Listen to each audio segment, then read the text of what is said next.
Locker Room, with all the sports news you need, live.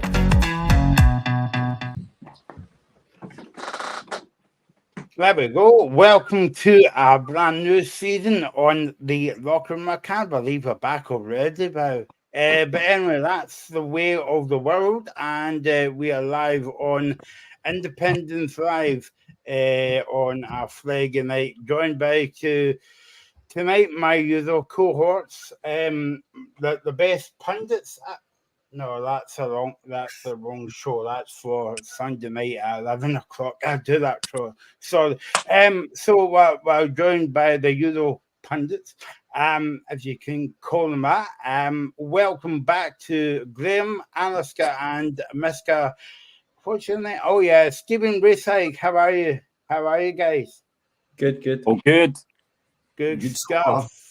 Yeah. Wait till Monday night, Alaska, as well. Get your comments coming in, but on YouTube, Facebook, and Twitter. Well, I call it Twitter, but I call it X now, as well. So we're on until 7 o'clock.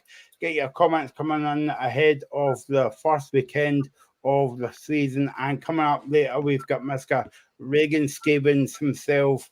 And we've got a few interviews actually coming up, so that'll be pretty cool to listen to them as well. So, I can't believe it, Stephen. The season's beginning already. Yep, cannot wait. It's always an exciting time of the year, I think, when you get to the first day of the season. You've signed all the players, well, the majority of the players you think that you're going to sign, and yeah, we've had the League Cup, which gives you a bit of time to find your feet, but it's into the serious stuff tomorrow, and really looking forward to it. Yeah, that's right. And also, I mean, your season has been kicked off already, Alaska, in the League Cup. It has, and for the first time for a couple of years, we've actually won some games in the League Cup, which was quite a pleasant surprise. So, yeah, like Stephen, I'm looking forward to it, although with a degree of trepidation, it must be said. And Graham, are you looking forward to getting back into Sea Hearts or just working with me on a Friday night? I know what you might say here.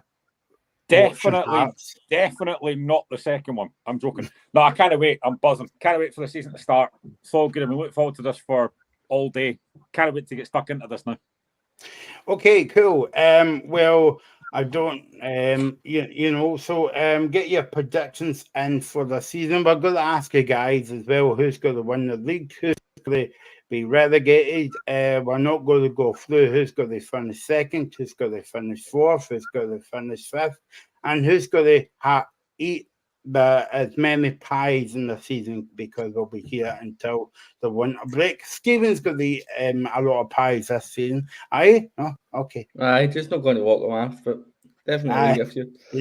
Yeah. Well, we'll move swiftly on from pies, because I've got a horrible suspicion this conversation is going to be wolf right off card. Anyway, bring us back up to speed, Alaska, and I think, was it 2 weeks ago, you've got a new owner of the football club. Obviously, we'll come to Stephen in a minute about his at Motherwell. But I was listening to his press conference today with the old scarf around his neck and all the usual kind of honeymoon period, you would say? Yeah, I would say that the vast majority of Saints fans are actually really positive about this. I know Stephen will maybe have some different things to say when we talk about Motherwell, because they've had a slightly different experience. He's done everything right. You know, he's created an open email address for fans to send in ideas. When people send in ideas, he's responding straight away. He's responding positively to good ideas.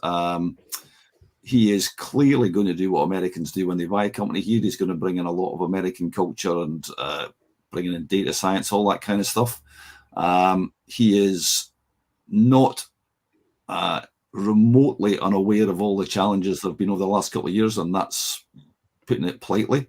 So he knows what he's getting into. And I think every Saints fan on the planet believes and trust Jeff Brown to have sold this club to the right person. He thinks he can put 1,000 extra seats and an X 1,000 extra bums on seats over the course of the season.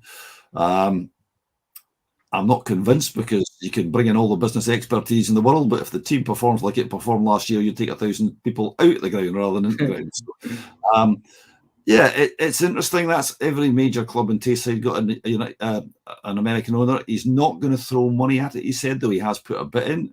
He's going to do important basic things like resurface the car park, which has been needing done for years. He's said that we're not going to leave McDermott in the foreseeable future, although he's also said he's well aware of the fact there's 22 acres of land with potential for housing, so he could make all his money back and a lot more just by going down that road. So yeah, everybody just now is glass half full as regards the club. As regards the team, I think we can come on to that a bit later on. Stephen, good evening to Mikey on YouTube. He is watching. Good evening, lads. Good evening to you as well. Stephen, what's your take away from the Motherwell owner? I know you've had a few things to say about this.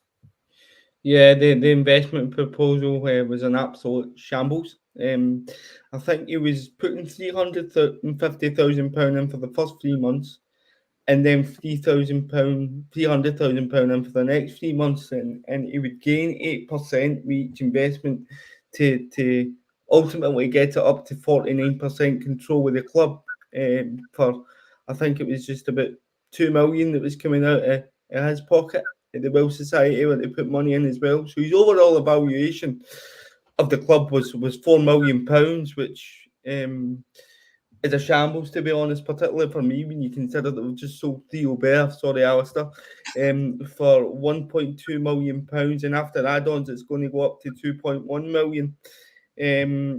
His plan was to develop an app, a Motherwell Football Club app, that he was projecting 50,000 people were going to subscribe to. Nonsense. Motherwell don't have 50,000 supporters to start with, and I think it was reflected in the voting, where 78% of the Welsh Society rejected the proposal, and rightfully so. And what disappointed me more than the proposal, was the way that the Motherwell's executive board handled themselves in it. They were really pushing Eric Barmack's proposal, and they were kind of shunning anything that the Welsh Society did. Now, the Welsh Society have said that they've got a plan for the future. We need to give them time to be able to put that in place, but they do have to act as well, because it can't all just be talk. I think, knowing some of the guys that are involved in it, they're aware that we need investment, but the investment has to be right for Motherwell Football Club. We cannot just take the first offer. Yeah, so I suppose we'll come back to that during the season as well. Graham, I was actually just looking at the fixtures, obviously, but we'll get into them in a minute, right? But when they say a computer picks their fixtures, I have my doubts about that, because Rangers played Hearts in the last game of the season. Celtic played Kilmarnock, where they won the league in the second last game of the season, and they raised their flag. Something smells a bit more funny to me, don't you, Glenn? That's just the way it goes, unfortunately. I'd rather not have Rangers' first game of the season, but I suppose the good thing for us is it's at home. I'm glad it's not, I was going to say Ibrox, but it couldn't be, because it'll be a Hampden. But yeah, it is interesting.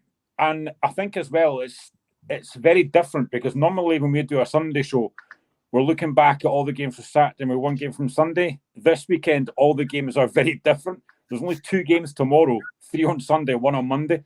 So it's very different. But I do like the fact as well that, I know I'll probably get to it, but the fact that Premier Sports, there's going to be a link to this, but the fact that Premier Sports are going to be showing games as well, which I think is a really good idea. It's about time that they actually showed a bit more games.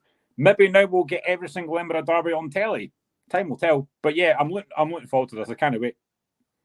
Graham, can I just say, hopefully we don't, because Edinburgh derbies have a habit of finishing 0-0 anyway. That watching always tight. No, but to go on for what Graham said, if I can, I think it's absolutely fantastic that Premier Sports are going to be showing more games on TV. You look at the kind of games that they're going to be showing, because you'd imagine that Sky will have their fair share of the Old Firm away fixtures as they love to show. So hopefully we can get more games like the Dundee derby, which I know is on Sky, but kind of a Hearts Dundee they've got. You can kind of get Hibs Motherwell. Those kind of fixtures that are going to be tight, because to me, and this is no disrespect to any club, but watching those kind of games is much better than watching, say, Rangers or Celtic away to Ross County, St Johnstone, Motherwell. It's just not an even game, and I think it will show our game in a better light, and hopefully they cover it better as well in between before the games and such. And I would just like to say thanks to Stephen and Graham for building up to the big interview. I wonder who we're going to interview, Alice. What a seamless link that was. I'm not actually sure. So we'll play that one out for you at 7:45 tonight. So listen up for that. So without further ado, a couple of weeks ago, our Reagan Stevens interviewed the one on the Roddy Hamilton about the Premier Sports having more live Premiership games this season. So we're going to watch that interview now. Rory and Reagan, the big R interview, you would say.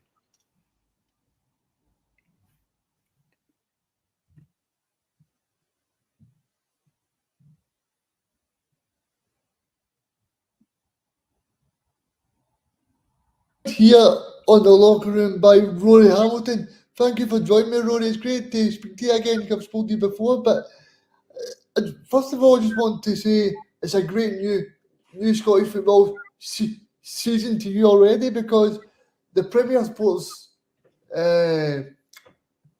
trophy has been great to have that on so far, and I'm just really looking forward to the brand new season.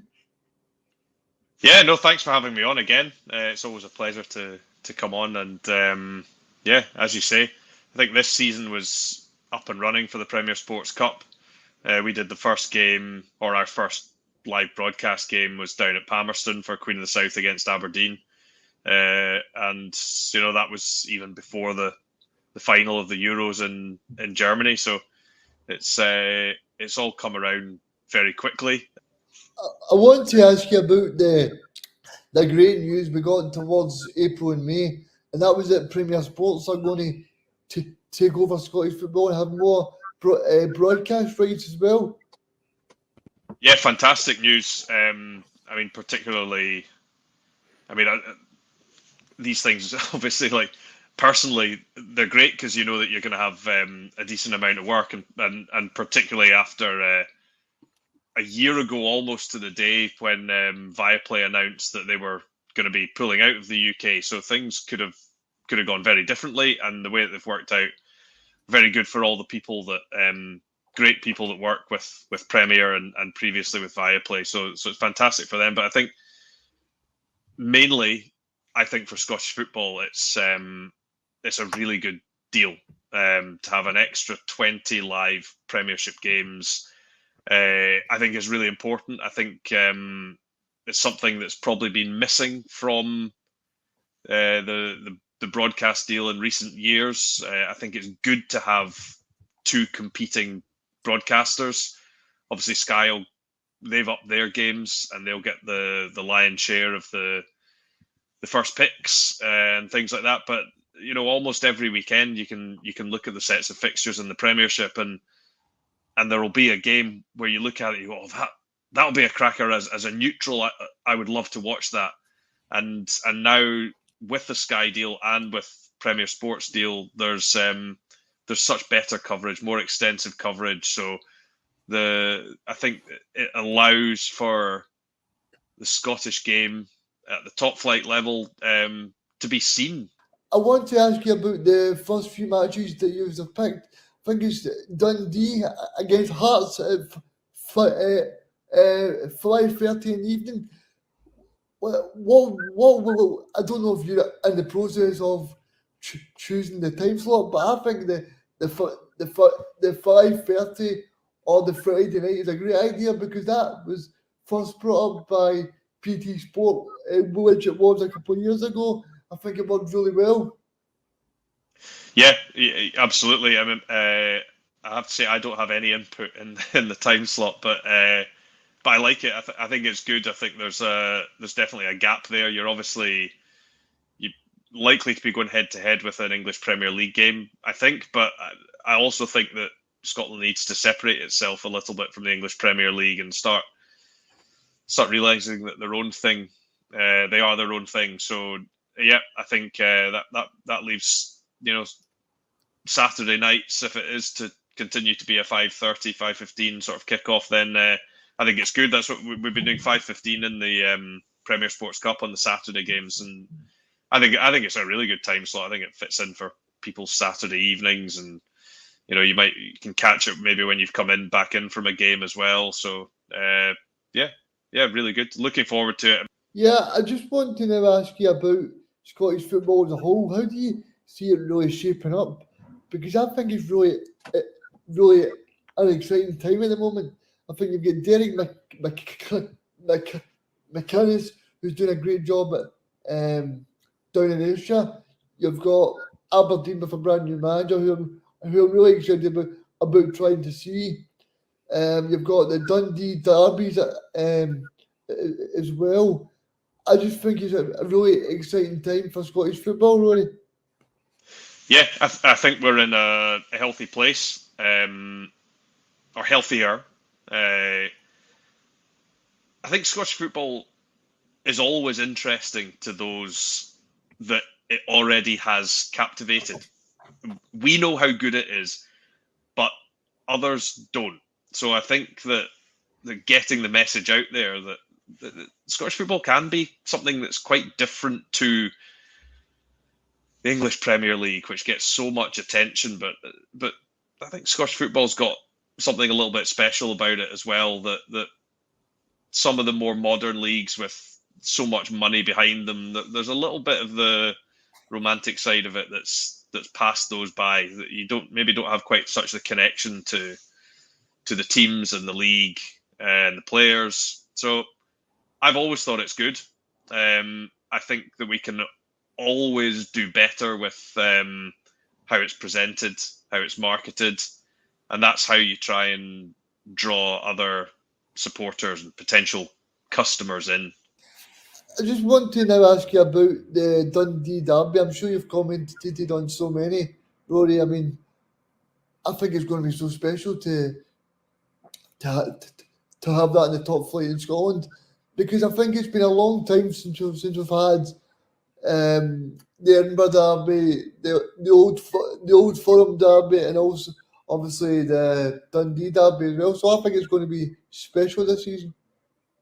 Yeah, it's one of the great Scottish fixtures, the Dundee derby. I love it, and as you say, I've been fortunate enough to commentate on a few at Dens and at Tannadice, and it's got its own unique intricacies and atmospheres. So I think it's a great fixture. It's great for the city. It's great for the league that it's back and in the top flight, and it just gives another string to the bow of Scottish football that we talked about at the very start, of trying to attract the interest of people who are slightly outside of Scottish football at the moment.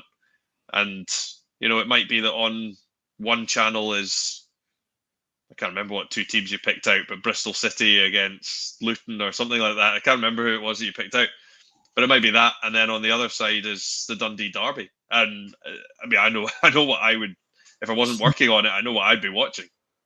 Okay, Rory. I want to thank you very much for coming on. It's been great to hear what you've got to say on Scottish football. And thank you very much for having me on. It's always a pleasure, and can't wait for the league season to get started. Okay, that was Rory Hamilton. Before we dive into the games, Alistair, how important is it for two broadcasters to cover the game?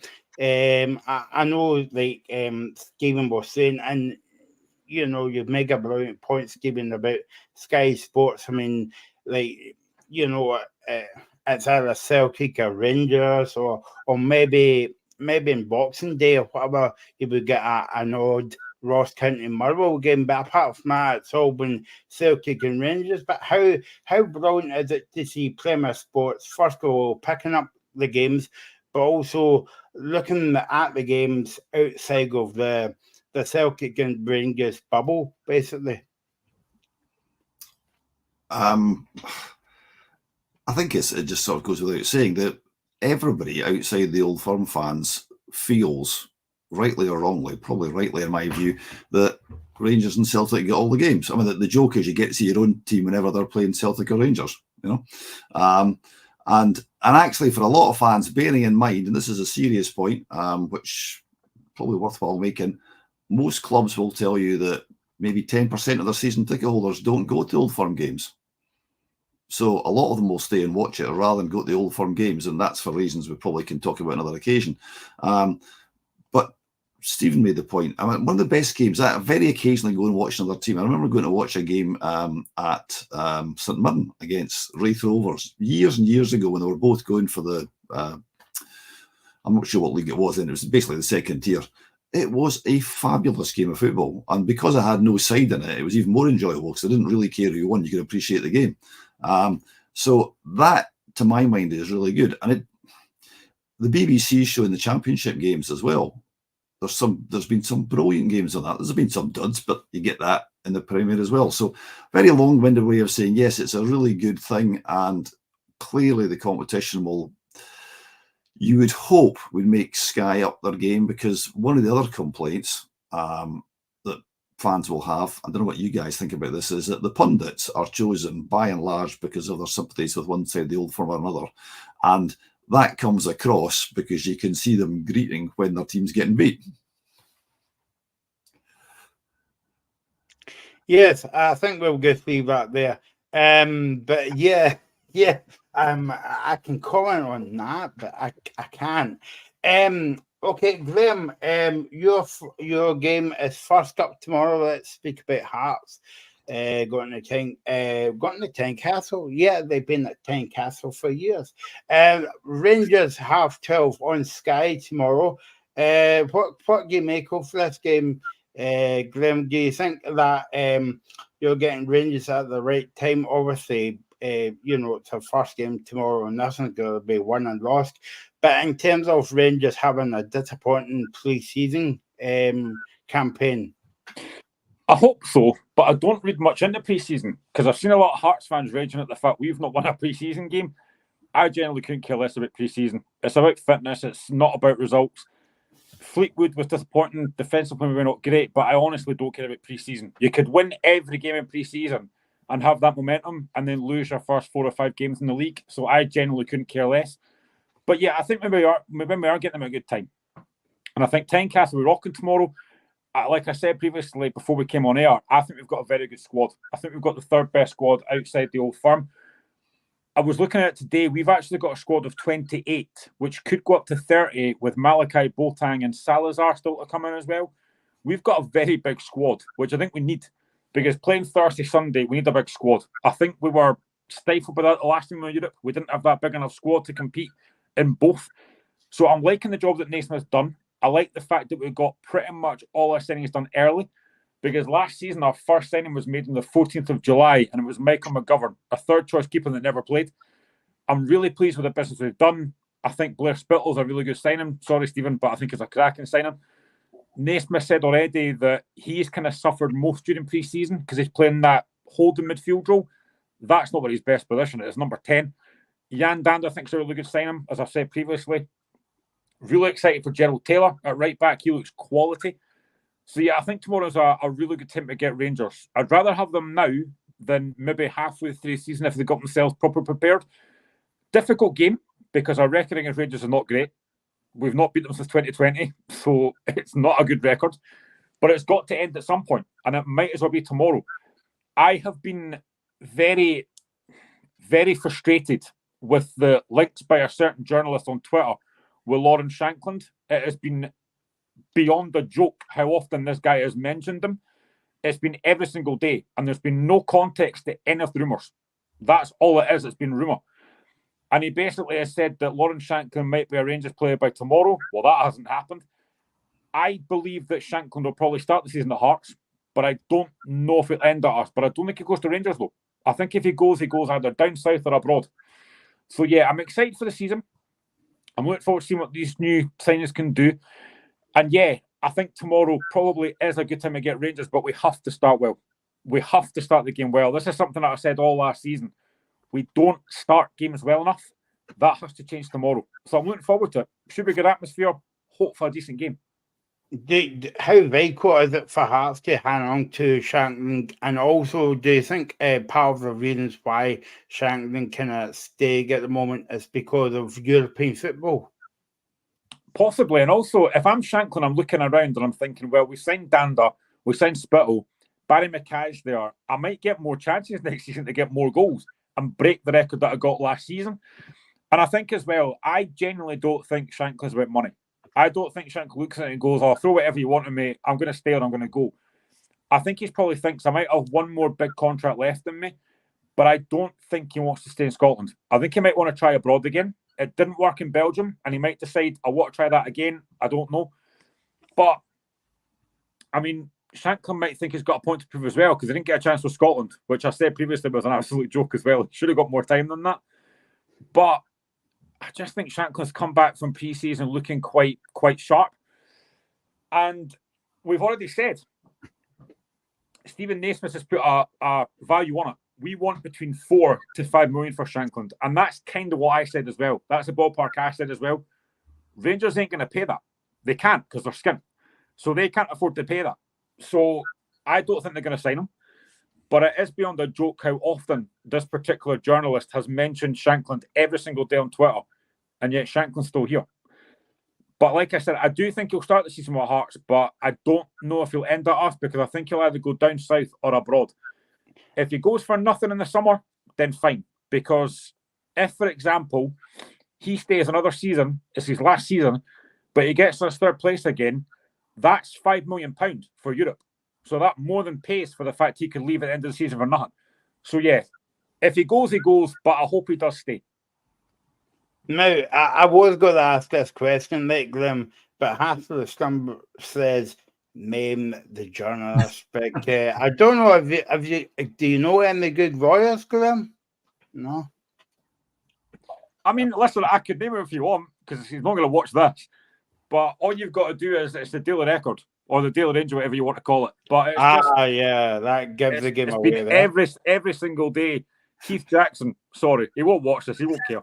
But it's every single day on Twitter. All I've seen is Shankland's going to Rangers. My sources say. You've not got any sources. You're talking nonsense, mate. And coming up next week on the show, the big interview between Graham and... No, I'm not kidding. Yeah, we'll leave that one to Alice got to do, I think. As for Rangers, well, let's talk about your former player, Stephen Theo Bear, has just went up there, mate, to join Hearts. Disappointed? Yeah, I think the Bliss Battle. Bliss Battle. I was like, Theo Bear, I thought we got rid of him. He's away to France. No, Bliss Battle. Disappointed, yes, because as Graham rightfully points out, he's such a creative force. I mean, the amount of chances he created for us last season was great. And what he does do that I think Hearts maybe missed last season as well was he'll chip in with goals in midfield. I don't think Hearts had a lot of goal scorers for the midfield last season. I think a lot of the onus was on Lon and Shankland. I think Kenny Fargas maybe got about 9. I know Graham was updating us every week with how many goals every player had for Hearts. So thanks for that. That's how I got that start, Graham. But no, what they do have, right? And I know Graham probably raging at me for this, but I've tipped Hearts to kind of not do as well as everybody thinks. And I know you have. And that's not because I don't think they've got a good squad. I just see the toll that European football takes on teams. I see it. You see it with Aberdeen. You seen it with Hearts the last time they were there. Now, what I will say, and this might shock people listening, I make them favourites for the game tomorrow. I make them favourites to beat Rangers. I think Rangers have had a terrible season, but Hearts aren't under the bugbear that is European football yet. This is it. They'll be fresh tomorrow. They'll be ready to go. They've got players that can create numerous amount of chances in Dan Spittle, and they've got a guy up front and Lawrence Shanklin too. If you get him service, he will put the ball in the back of the net. So I'm thoroughly expecting a Hearts victory tomorrow, and I'm expecting a performance from the likes of Dan Spittle. Be interesting to see if they both play actually. Something I would say as well, some of the players that we've lost, Alec Cochrane going to Birmingham. I love Cochrane. He's been a brilliant servant for Hearts. But it's a good move for him. I think we've got about 1.3 million for him, which is decent. We obviously lost Aidan Denham to Ross County. Again, a young player that probably wasn't going to get a lot of game time, so I have no problem with that. Probably the main surprise to me was Lewis Nielsen, because I thought he might have got a bit more time. I think the guy's a really good player. He did well at Partick Thistle last season, played different positions. But he'll go to St Johnstone, and I hope he does well. I think he'll get minutes at St Johnstone. I'm sure that Levine will probably play him. I don't know what St Johnstone have got at the back just now, Alistair, but I genuinely think Lewis Nielsen could be a really good signing for St Johnstone, because I've got high hopes for him. I think he's a very good player. Well, I mean, most Saints fans are actually hoping that Hearts sell us Shanklin by mistake, because there's about 6 other players, so they could easily just do that, without thinking about it. The answer to your question, Graham, is we do not have. Last season we had some very, very experienced Premier Division centre backs, and Andy Considine and McGowan. We had 2 really, former internationals who, were past their best but knew how to play the game. Now we don't, to be blunt. We've got guys who've played at the lower leagues, and they're untested.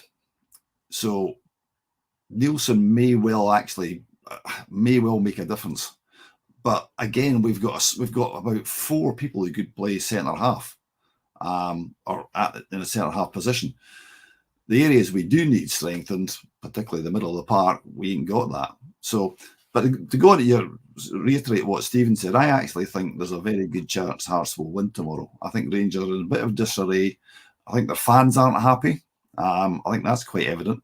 So if Hearts can actually do something they haven't done, as you said, last season, and open up, get a goal in front, you could feel the Rangers fans turning on their team, because they've not been happy. And at that point, you get another goal and you've got the game won. So I would not be surprised at all if Hearts win tomorrow. Stephen, I know we say that the only show in town tomorrow is the Hearts and Rangers game. Obviously, you've got the Edinburgh Festival. You can say what you want about that, and there's so many jokes going on in my head. Yeah, apparently, from what I've heard, Keith Jackson's in that. Some of our sources have said.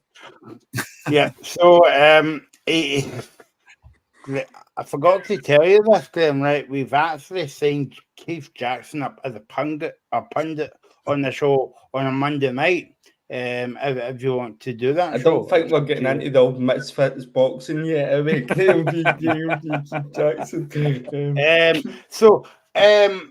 Stephen, on and off the park, it's not going well for Rangers. They haven't. Bisgrove has come out. Not Bisgrove, sorry. The chairman of Rangers has come out. It's not answering a lot of questions. A lot of Ranger fans aren't happy. A lot of they're not happy with the signings. I'm hearing today that there's rumours that Rangers won't be back in Ibrox until October. I've also heard that they might be back on September. That was a few weeks ago. And in the middle of all that, Philip Clement has signed a new deal at Rangers to 2028, but sadly he can't play up front for Rangers. No, I think they're in disarray on and off the pitch. I mean, it's not just the fact that the signings maybe have been uninspiring. I think they're losing out to teams like Norwich for players as well, and they lost out on Joanne Jordan as well. And there's rumours that Hannibal, who they were going to be signing from Man U, is maybe going to Celtic. So I always think it's worrying when you're not getting the targets that you set out to get at the start of the season. You get the likes of Todd Cantwell leaving. I don't think players want to leave clubs like Celtic or Rangers if something's not right. behind the scenes because they're massive clubs to play for. You've got the carrot of European football there. And Celtic have got money in reserve that they're not needing to spend at the minute for me, because Rangers, I think what they're doing is so uninspiring, and you're seeing that in the performances on the pitch. But an interesting one that Clement comes out and signs a new deal today. That's kind of came out the blue, because I think there was whispers that he was maybe unsettled. I think it's maybe just to shut that up, to kind of go, right, we'll give him a new deal. Is that really just to shut the fans up as well a wee bit, Stephen? I think so. I think it's to get rid of the speculation that he may be away. No. You also hear Clement coming out and saying things like Celtic had to do a refurbishment. I had to build a whole house. So I don't even think he's made it past the living room yet in terms of building that whole house. But he's got a lot more building to do, that's for sure. And if they don't get off to a good start, as Alistair has said, by the way, Jose Cordoba is the player that lost out to Norwich too. I forgot his name, but Jose Cordoba, the centre back. So if they don't get off to a good start, you know yourself, the shark tank. People call it a goldfish bowl. I call it a shark tank because you get easily bitten. That is Glasgow. Will read its head again, and Clement will be under a lot of pressure. Here's a question for you guys. How much of a hindrance do you think it will be not having the home games at Ibrox for a while? Because I think we kind of don't realise that playing at home is actually a big thing. You know, you got your own fans at the stadium. How much of a hindrance do you think playing at Hampden for however long it is actually going to be to that Rangers team? Well, I was going to back that question up, Glenn, right? I was, fun enough, you beat me to that question, right? I know you're in Keith Jackson's good books at the moment as well, right? But, like, the thing is, right, Alistair, Stephen, and Graham, and anybody else in the chat, my thoughts about it is Rangers are one of the big clubs in Scotland, right? They knew that they had to do a refurb, do up the Skigum a while back. Why did they not do that during the summer? And I know people's going to say, well, Celtic done a refurb. Yeah, but Celtic were out for a season. They knew that they had a rebuilding job to do, and Hampden didn't suit them. Yes, we know that was in the past.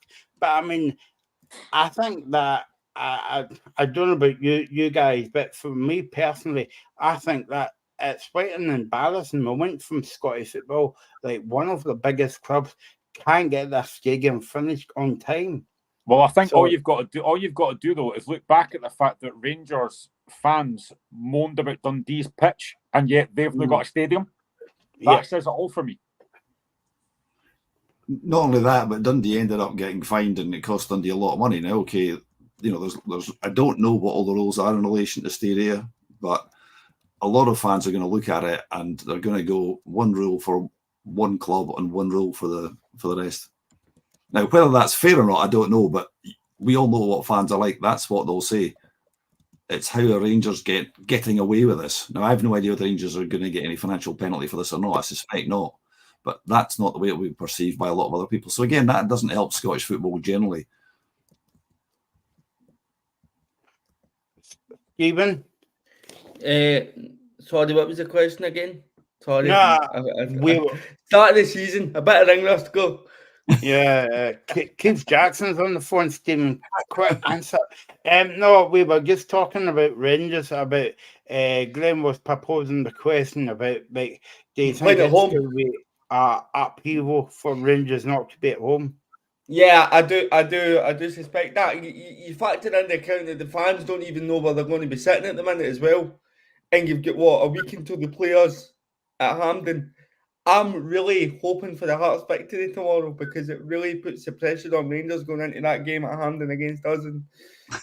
And Kettlewell's tactics against Old Firm have seemed to work a treat. I know we've not won every game, but we've definitely been close in every game. We get 3 points at Ibrox last season and a point at Celtic Park. So I think it will have an impact. It wouldn't surprise me if come October moving back into Ibrox, if that's when it's rumoured to be, that Rangers are 12 points behind Celtic. There you go. I would go as far to say that's how big an impact I think that this can have. But don't forget, Alistair, right? The Skigum could be finished, but they still need a safety certificate. Yeah. Yes, that's absolutely true. I mean, going back to the original question about the impact it would have, but Graham's question, when Celtic were at Hampden, I'll be honest, I can't remember where Celtic finished in the league that year, but did it have an impact on them? Because you kind of expect if it did, it might have a similar impact on Rangers not being in their stadium. But of course, for Celtic, it was the whole season. That was in 1995. Yeah, was that the season Tommy Bonds was the manager on Celtic? Yeah, when they it won was. one cup. Yeah, it was against Celtic. Yeah. Do you want me to check just now? It'd be worthwhile. And the question that came up there on the who will be the first manager that the fans call in to resign? Well, I can think of a manager I called on to resign last season, and he's still there. I mean, actually, Michael, you raised the point there, Michael, about Clement signing that contract extension. It does seem strange that he has signed that, and it's obviously 2028. I kind of agree with Stephen. I don't think he'll say out the season. I generally don't. I mean, Celtic fans are not particularly happy about the lack of signings. I know they've signed Bernardo, they've got Kasper Schmeichel, who I think is a fantastic goalkeeper. But I genuinely think that Celtic could win this league comfortably without any more signings. I think they won't make signings, but I think, honestly, if Celtic are that far ahead by, let's say, September, October, I don't think Rangers fans will like that. So I genuinely think Clement could be away. I think that's a very, very bold statement that Rangers have made to sign Clement on that new deal, because I don't think he'll last. So was that the 1994-95 season? Yes. It was, yeah. Celtic finished 4th. Can anybody tell me who finished 2nd that year? 94-5. It's because Stevens asked that question. I would go for Motherwell. It was Motherwell, yes. And Hibs were 3rd. Well said, that's been a long time then. But no, it just shows you the point that how much of an impact that it would have had on Celtic then, finishing 4th in the league that season. I just think at times we don't realise that playing at home is actually a big thing. Playing at your own ground is a massive, massive thing. The fact that playing at Hampden is going to be difficult. Yeah, but especially in European nights as well, Graham. Mm-hmm. And they still don't know if they're going to play at Hampden or Murrayfield or whatever. Here's a question for you, right? See, with the new Champions League format, Celtic are probably going to bring in about £60 million with the money that generates, right? It's an absolute money spinner when you're in it. If Rangers are far behind again this season, they've got so much rebuilding to do, and Celtic win a league and keep qualifying for the Champions League. I think they do need to go for a qualifier next season, but could you see a world in where Rangers just get further and further away from Celtic, guys? Well, it's happened in the past. Whether it would be permanent, if that's what you're asking, I doubt, because they're just too big in Scottish football. Yeah. But in the short term, yeah, of course, we can remember Celtic and Rangers being down the leagues. Rangers, I think, finished 6th, going way back in the days, maybe when John Gregg was up. I'm showing my age now, but I've been at games at Parkhead at St Johnstone when there've been a tiny crowd because Celtic were doing so badly. So in the short term, yeah, it can happen. Long term, I can't see it just because there's so much, so much money there. But in the short term, yeah. Graham? Yeah, I genuinely think that. I think tomorrow's a massive, massive game. If we can get off to a really good start and beat Rangers opening game of the season, the fact that we've got such a poor record against them, it would set that right, and it would really put pressure on Rangers start of the season. So I think it's a big game tomorrow already. And I do think that Rangers not being at Ibrox, it could be difficult, because honestly, playing at home in front of your crowd is such a big, big thing, especially like you've just said there, European nights as well. So yeah, I think tomorrow's could be a big statement. If Hearts can win tomorrow, I'm not saying comfortably because I don't think it will be, But if Hearts can get 3 points tomorrow and end that reckoning as Rangers, I think it's a massive statement already. And I think Rangers fans, like Alison and that, have said, I think they're starting mourning already. Let's jump to Skakig with the first show. The first game tomorrow, Hearts against Rangers. We're going to jump all the way until Monday night, where that's a big jump, where St Johnstone is playing Aberdeen, and we're going to get Alistair's thoughts on the game, because I presume that you saw St Johnstone through the League Cup games. I've seen all the games. Yeah, so you're our kind of correspondent, as it were, in terms of St Johnstone, because I haven't saw any Saints games so far in the League Cup. And so what's your thoughts about St Johnstone before we go on to Monday night's game? Well, I think to answer that question and go back a little bit to the Rangers Celtic thing during the league, the bookies tend not to be wrong. And the bookies have got Celtic as absolutely stick-on favourites to win this league. And a lot of them have got us favourites to be relegated. Mind you, they're as favourites to be relegated last year as well. So what I will say about Monday night, and this has nothing to do with the game as such, but this is actually quite important. I would argue, and I would hope you guys would back me up on this, that you'll struggle to find a better chairman than Jeff Brown over the last 40 years in Scottish football. And although he no longer owns the club, it's a big, big night. So it's a night for Jeff. I believe the football authorities are going to make presentations. The crowd, the Saints fans have been urged to get there in numbers. The Aberdeen fans will travel. They always do, you know. So from that point of view, there'll be a celebration of Jeff's tenure as the steward of St Johnstone, if I can put it like that. And it's absolutely, you know, he, along with one other guy, going back to the start of the two most important people in the club's history, without a shadow of doubt. And I'm saying that with my official historian's hat on. So that's a really big night. As regards the football, well, we sold our best player to Aberdeen, so that gives them an immediate advantage.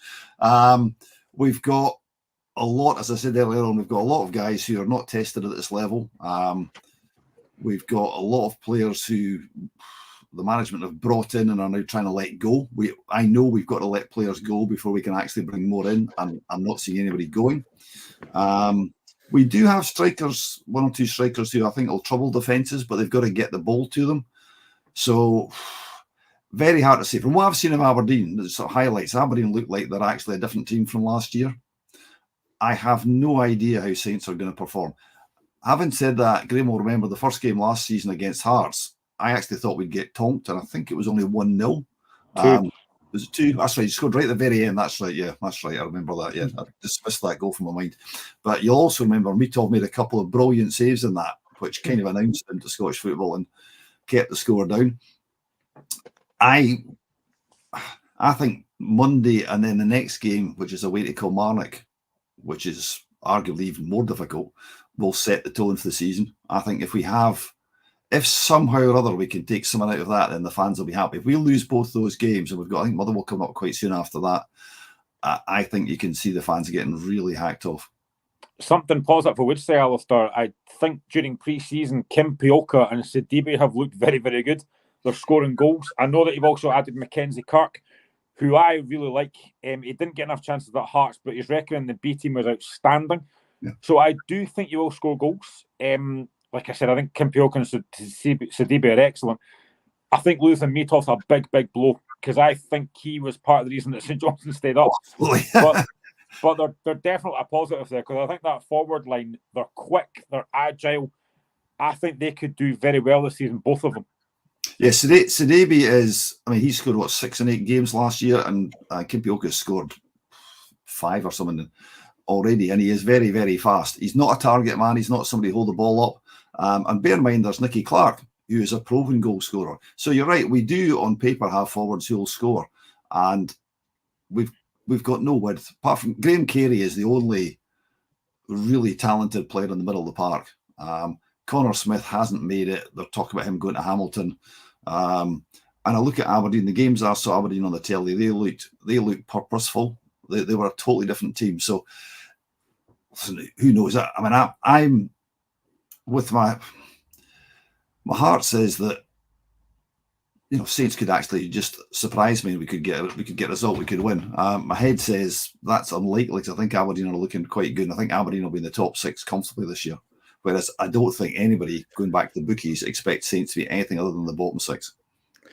How big a loss is Mitov? Massive. He was a good player last year. I'm surprised that other clubs didn't go in for him, because you've all seen him. I mean, he's just an outstanding goalkeeper. Having said that, I don't think he's the best goalkeeper we've had in the last 20 years, but he's in current terms very, very good. So he's a huge loss, But by the way, can I just jump in here? Sorry, just to answer Paul's question about the naming the scanned after Jeff. I think it's the main scanned Alaska that naming the scanned after. It's a nice touch, because Paul says, I heard that was again. I heard it will be a big crowd on Monday night. Aberdeen has sold out. Aberdeen has sold out. I don't know if it's both ends, Paul, or if it's one end behind the goal. I know some away teams get both scanned, and maybe half of the remain scanned. I know Celtic and Rangers do. Well, they used to do actually back in the day, and St. Johnson is naming this scanned, but yeah, that's a fair point. Main scan. So I just wanted to point that out to you, Paul, that they're naming the scanned after Jeff, and that's a nice touch by the club, Alaska. Yeah, no, it is, and yeah, it's the stand I sit in, which is currently the West Stand, as opposed to the East Stand, imaginally named. Yeah. I think these kind of things, it's much, much better than it being named after, I don't know, Iron Brew, with the greatest respect, Iron Brew, whatever, Once your stadium's named after a sponsor, it's the club's soul's gone, And I'm all for doing this kind of stuff, because people remember it. I mean, going way back in the day, this year is the 100th anniversary of Muirton Park, which some of you guys will remember, right? So, and for a generation fans, including mine, we've got amazing memories of that. You've got to think about Man United maybe leaving Old Trafford. The ground actually, going back to Graham's point about playing at home, it's got such resonance for us as fans. Going down, there's a Saints song about walking down the Dunkeld Road. Now, okay, you don't do that nowadays because we're going to McDermott, but we still sing it, So it's got such a place in your sort of football heart, if you know what I mean. And therefore, naming it after iconic people who are central to the club's success is just a brilliant thing from my point of view. Alistair, I know maybe I don't know this, but I know when new owners come in, they obviously have their own ideas of who they want in charge and stuff. Is there any thoughts about, do they still want Craig Levine in charge? Are they looking to bring in their own man? What's the thoughts about that? Can I take the fifth on that, please? Seriously, I need to take the fifth on that. Yeah, I'm not answering that. Sorry, that's nothing to do with me. But you know what? If he actually, because he has got the second worst record of all. In fact, if we hadn't beaten Motherwell that last game of the season, he'd have the worst record of any St. Johnstone manager. And that kind of tells you something. He's now the second worst.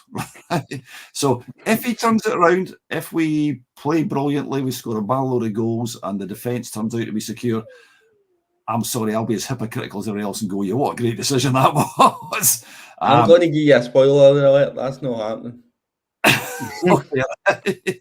Well, the best laugh, going off at me tangent. I mean, going back to the new owners bought a place in Perth, right, in Bridge End, which is like, can't you believe that? But it'll be somewhere nice in Bridge End. And but he's been going around the pubs and talking to the fans. I mean, how good is that? And actually getting to hear what people think. We've got a Netflix, well, hopefully Netflix documentary, a fly in the wall thing being set up. And they asked the fans who's the noisiest fan, so they said it's Ghosty, Gordon Muir. So Gordon Muir today, in fact, has been recorded, and I've seen him on Facebook, people asking him, have you been told that you can't say what you think about the manager? And he's been told, I've been I can say anything, right? So all I can say is I hope they've got a bleep machine because so yeah, I'm like all football fans. If it turns out it's great, and I'll be you know. But I suspect Stephen's right. Before we let you go, Alistair, because I know that you've got a better offer tonight, it's okay. We won't take it personally. Well, I am, but I'm just not sure on it now. We always ask people's predictions for the beginning of the season. Now, I think I spoke to you last night, and I think I know what you're going to see here. But then again, you might say something totally different. So, what's your predictions for the season? Alaska, who's going to win the league? Who's going to be relegated? Well, I think Celtic will win the league by a canter, and I think Hearts will get relegated. I used to like you, Alistair. No, Hearts. I think Hearts will probably be third again. Although I think Aberdeen, I think St Mirren will be fine. Who will get relegated? Head says it'll be us because I don't Motherwell. I don't think it'll be Motherwell either. I actually think if they don't get off to a good start, I think Dundee United. Somebody in the chats said Goodwin might be out. I think United could struggle. I think Dundee will beat them in the derby. You know, is that because you've got something going on there? The Teesside derby there, Alistair? You don't like Dundee United, maybe? No, not at all. We don't like Dundee. Dundee are our natural enemies as opposed to Dundee United. But which it shouldn't. It should actually be United. But I won't bother with the historical reasons for that. But I actually think that you're always looking for somebody who's worse than you. And last year it was Livingston, so we kind of knew Livingston were probably the team that would save us, right? And that's what happened. I think this year everybody's looking at the team that will save them, and I can't lie. They'll be looking at it and going, I mean, Stephen, you're a Motherwell fan. You're hoping that we're below you and you're expecting us to be below you. Yeah, absolutely. 100%. Alistair, see just from a quickly Hearts perspective, seeing as you're signing pretty much Hearts C team. What's happened with Connor Smith? Because I rated Connor Smith at Hearts. What's happened with him? I genuinely don't know. He scored against Celtic, which is more than most of our players did. He played that disastrous game in the League Cup against Alloa when we were just dire, and he started Some that. of the goals. He was shocking. He's not impressed. Now, whether that's the system, the way it's been played, I don't know. I think everybody knows that Craig Levine's got favourites because he tends to play them. Most Saints fans have no idea why Sprangler's not getting picked. Okay, he's been unfit because he was injured in the last season, but he's not getting to start games. I genuinely don't know because it's a mystery how our midfield is picked. I suspect it's, balls are put in a jug. Craig Levine puts his hand in, picks out the ones which are warm, which are all his favourites, and they go in. I think I know they're trying to punt Connor Smith and Stevie May and a whole lot of guys like that because they've got to get money off the books. They've absolutely got to get money off the books.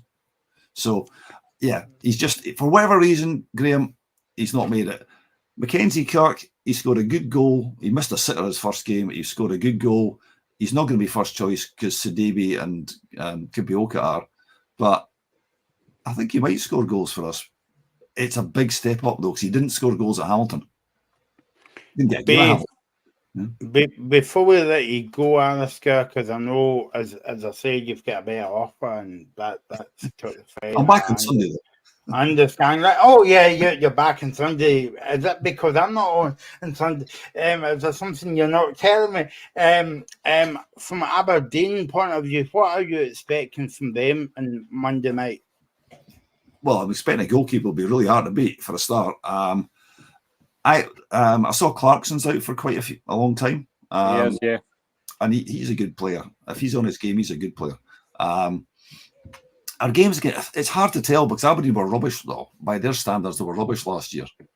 And we should certainly have beaten them. There was some VAR controversy in a few games, you might remember. So I think Aberdeen will be top 6 this year. I think they've got the drive and the sort of impetus behind them just watching them. They look like a team with a purpose now, whereas last season they didn't. So I'm expecting it'll be a really tough game, and I would take a draw now, but I think Aberdeen are going to do well this season.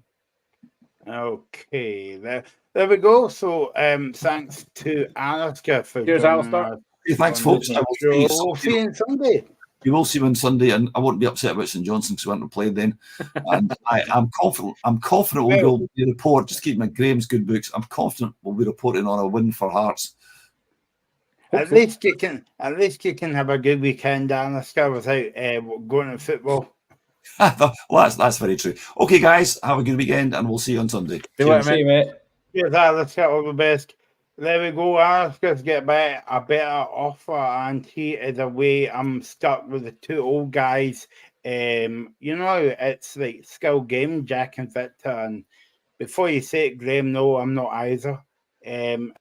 Stephen's either.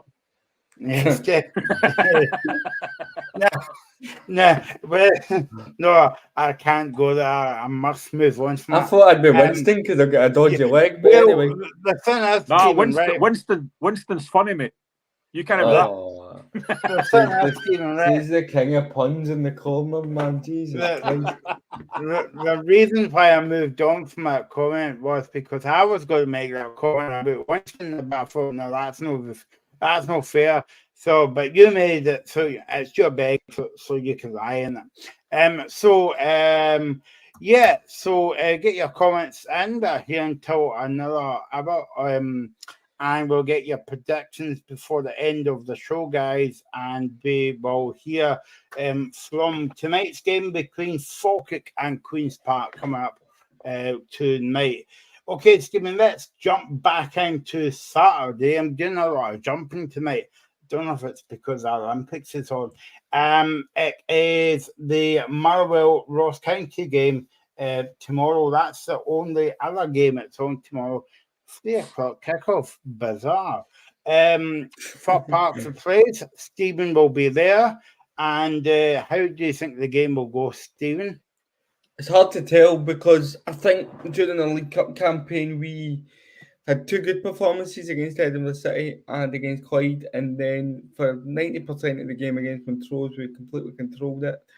Conceded a late goal, and then that performance against Partick Thistle last week, it would have got football stopped. It was absolutely dreadful, and I'm sure it was for any neutral watching, but I'm hoping that can be a good thing and we get a reaction tomorrow.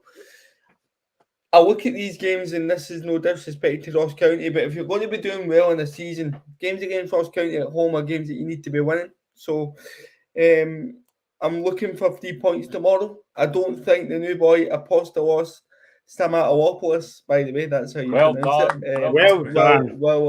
Will feature, but I don't think he'll start. I think he'll feature. I think he'll get about 20 minutes towards the end of the game. I'm hoping that he can be a bit of a talisman for us this season. 17 goals in 21 games in the A-League for Newcastle Jets.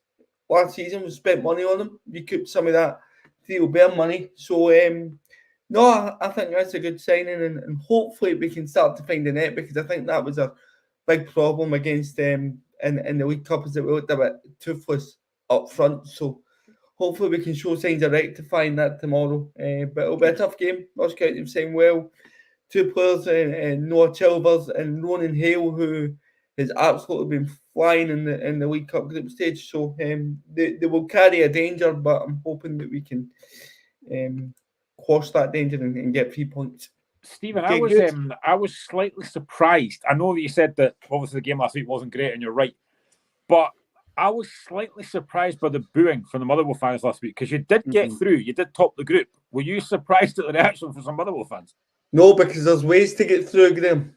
And I don't think you see a week before the season, Graham, you want to see something that you can take into the following week. And Partick Thistle should have beat us about 3-0. I mean, they had so many chances to get. I mean, Oxford pulls off a great save. Brian Graham puts one over the bar. I think they had one in the first half. There was a tap in, the boy missed. So we were fortunate. We're fortunate to be through. But you're right, we are through. We're unbeaten in pre-season.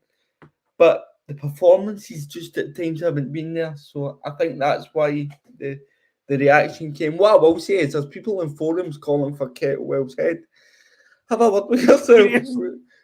Honestly, when in July, when I'm beating my through the top that they want him gone, it's ridiculous. We've brought in so many new players. I think the signing of Liam Gordon from St Johnstone is a fantastic signing because he knows the league. He was a captain when they won, and he won the double with them as well. So I think that's a great signing. I really like the look of Kofi Balmer, who we brought in. He's from AFC. He's been on loan at AFC Wimbledon. We brought him in for Crystal Palace. He looks a signing.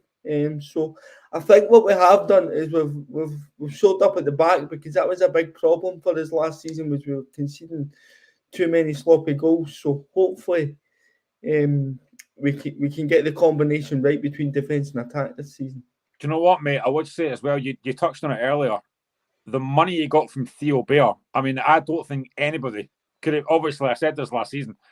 I don't think anybody could have expected Theo Bair to do that well. And then the money you've got for him. I mean, that's crazy. A guy that had one really good season at Motherwell, and you've got a lot of money for him. What I will mention is as well, he had 1 year left in his deal.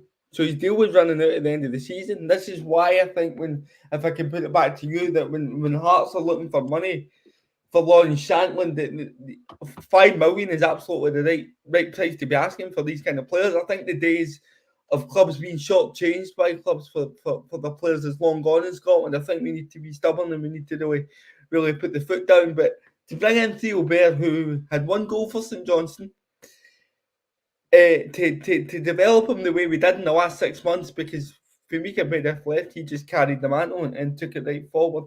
And then to sell him for 1.2 million and then 2.1 after add-ons if it comes in is absolutely fantastic business for the club like Motherwell. And I don't mind that we've sold him. I really don't. I think it was the right thing to do. I don't think he would have had as good a season this year as what he did in the back end of 6 months that he had last year. So I think it's a great bit of business, and it also shows you how good the work and analysis team does, because what they do is they find strikers or players that are of a similar mould and a similar build to you, and they tell you how you can develop your game around what they do by showing you video clips, and you can see it worked brilliantly with Theo. And while I'm on the point of players not going for cheap, see these Rangers fans that are saying that they're going to get Lennon Miller for £2 million.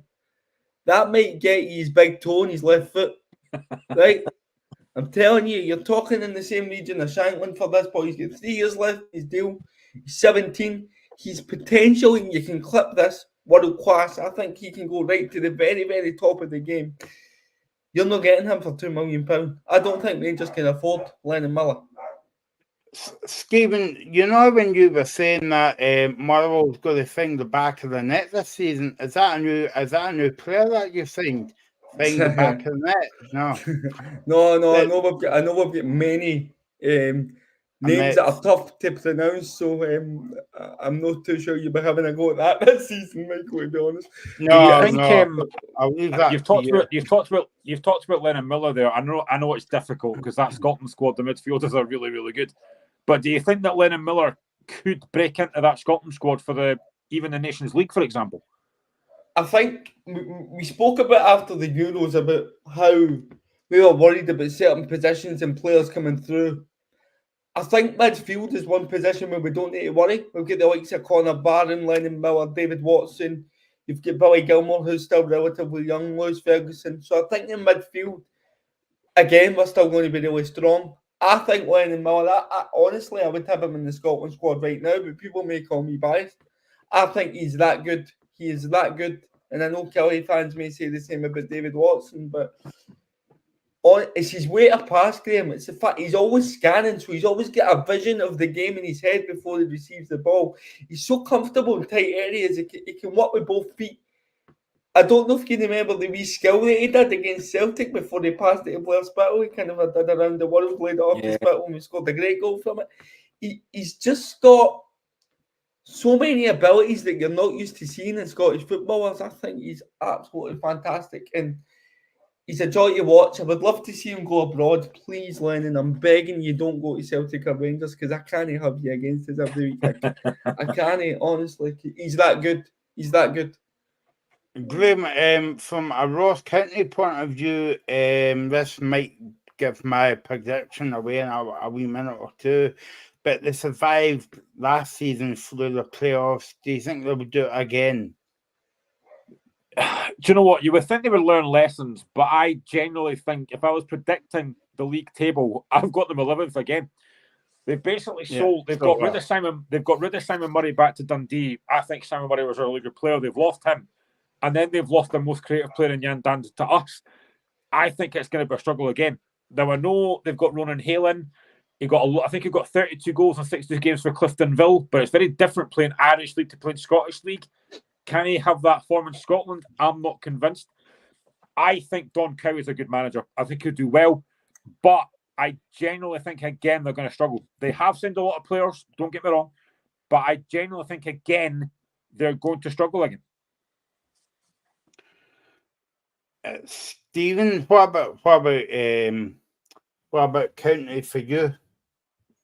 I think I slightly disagree with Graham. I think that Ronan Hill will be a good signing for them, and I think he will be able to replicate that form. I think he's shown it in the League Cup group stage that he knows where the back of the net is.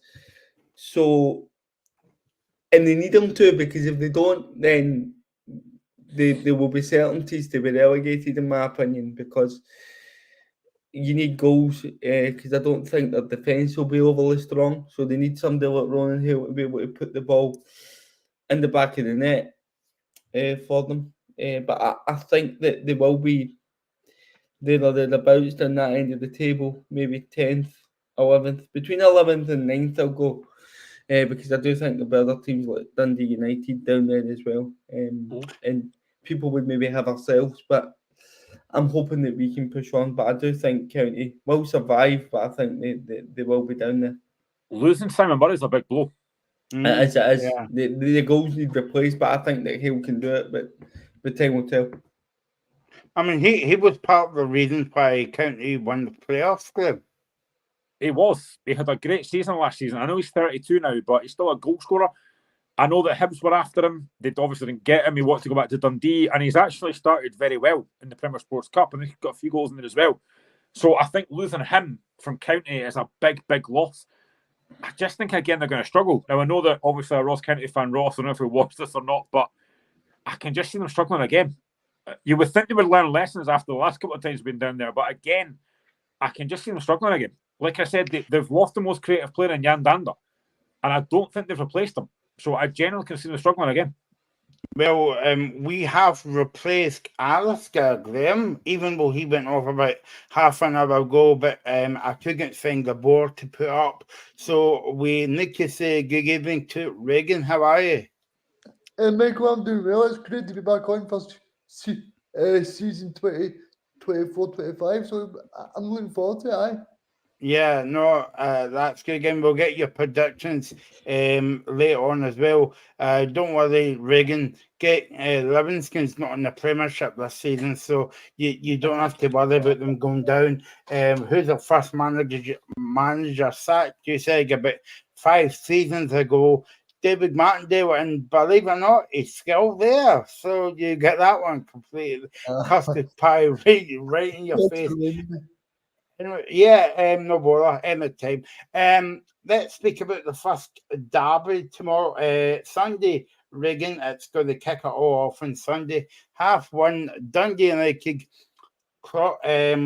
Dundee United, and they're going to be visited by the Nitsco neighbours, Dundee. Yeah, it's going to be a great game. I actually like the look of Dundee again this season. I think Tony Doggett is a very good manager, and he proved that last season. I like Graham was talking there about signing Simon Murray from Ross County. So that's probably a big sign as well, because he get somewhat 16 goals for Ross County last season. So, and Ross County went in the playoff for relegation. So I think he'll be a very good signing for them, and I think Dundee have got some players that can really affect matches. But I'm looking forward to seeing Jim Goodwin as well, because I did feel sorry for him. Remember when they got beat 5-0 that game, and he was walking across the pitch after Aberdeen got beat 5-0 and he's walking across there and all the cameras are taking pictures and videos of him. So I'm just glad that he's bounced back and he's hopefully that they'll do well this season, because as I spoke with Rory earlier, he's kind of saying it's a great advert for Scottish football to have all the big matches back as well. Yeah, I mean, I'm just wondering, Graham, who was he waving at that day? Remember that it was going across the park and it was waving at somebody, you know, or maybe he was flagging down the taxi or something, I don't know. remember that time? I do, And it was who was it? The owner of the Aberdeen, Dave Cormack, on the TV, absolutely in tears. Yeah, I honestly I remember it, but I can't think who he was waving at. But yeah, I think having the Dundee derby back is brilliant. Like I said, now they've got Premier Sports there. Hopefully they'll show a lot more games. But what a start, you know, for Dundee United, and they're back in the Premier League. A Dundee derby to start it off. It'll be a cracking atmosphere, or it should be anyway. And I think, see, if we're going to do like overachievers for the season, I think it's United, but not in terms of the fact that they'll get top 6. I just don't think they'll get relegated. I think they'll finish about 7th. I think they'll do quite well. I think signing Ryan Strain is a big signing, because I genuinely thought it'd be a club like Hearts. For him to go to United is a big signing. Dundee, second season is always the most difficult. You know, can Dundee replicate what they did last season? Very difficult, but I think they have done reasonably well in the transfer window. But what a start to the season. A Dundee derby to start it off. I think that's going to be a cracking game. Hope I've just not talked up too much. But yeah, I'm looking forward to Sunday. I think it'll be a cracking game. Stephen, how brilliant is it to see another derby on not only on TV but in Scottish football? I think, sorry if you can hear my dog in the background, by the way, but I think it's fantastic. I mean, you look at it, you want the strongest teams and the biggest fan bases in the top league. You've got Dundee United back, and that's no disrespect to Livingston, but you've got Dundee United, Dundee, Hearts, Hibs, Celtic, Rangers, Aberdeen, so that all in the top flight now, and that's the way it should be. And those derbies, as you say, they're fantastic. But I think that Dundee United, I mean, I worry for them defensively, but I think middle to front, they look okay. I think David Babinski, who the Macedonian footballer that they've signed, he looked really good in the League Cup game against Dundee United that I watched them. And they've signed Jort van der Sande as well from Edo Den Haag. I think he's got 65 goals and 255 career appearances. So they'll be hoping that he can carry the mantle going forward, because I think Tony Watt's at the door. It'll be between him and Louis Moult fighting for that jersey. So I just worry about Dundee United because of the manager. I know that he got them up right, but I really don't rate Jim Goodwin at all.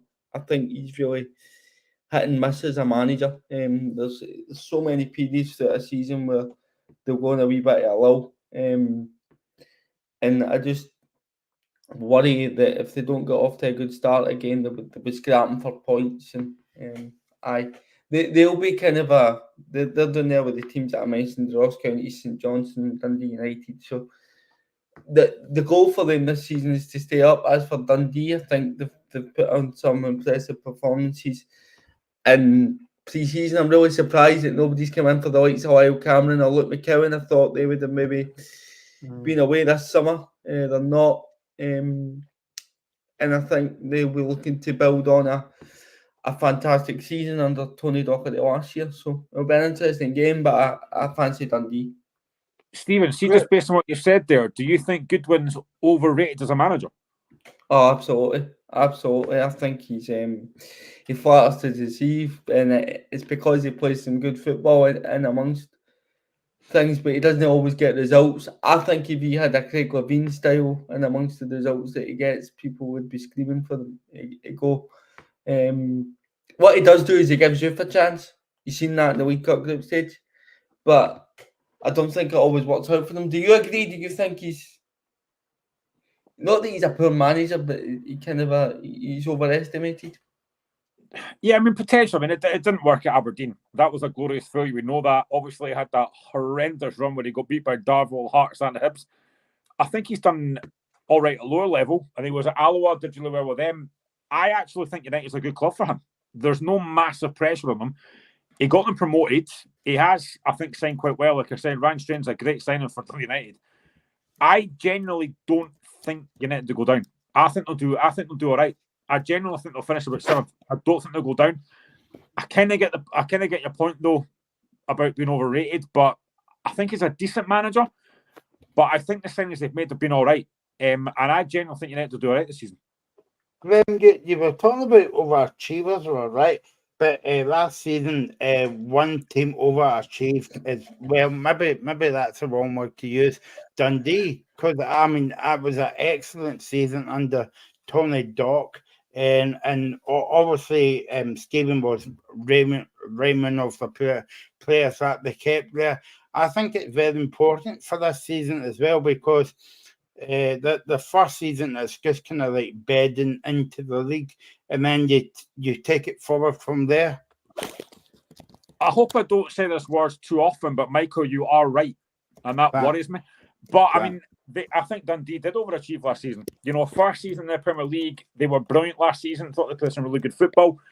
I think, as Stephen said, I am surprised that nobody's coming for Luke McKeown and Leo Cameron because I think they're two fantastic players. The fact they've managed to bring Simon Murray back, I think is a great signing for them.